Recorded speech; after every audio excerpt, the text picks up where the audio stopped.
Tayo kasi reporter eh. Gigilid muna tayo kasi malakas yung bahagi ng alon doon.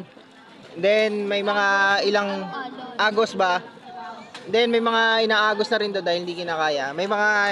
Meron tayo doon mga power boat na nandun sila. Nagkwenta.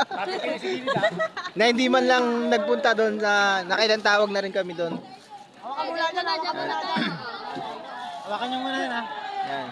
Kinakailangan namin ng agarang tulak na lang o kaya hatakin kami ng mga rescue boat na may mga makina kasi yung bahaging doon, ayan, ilog yan.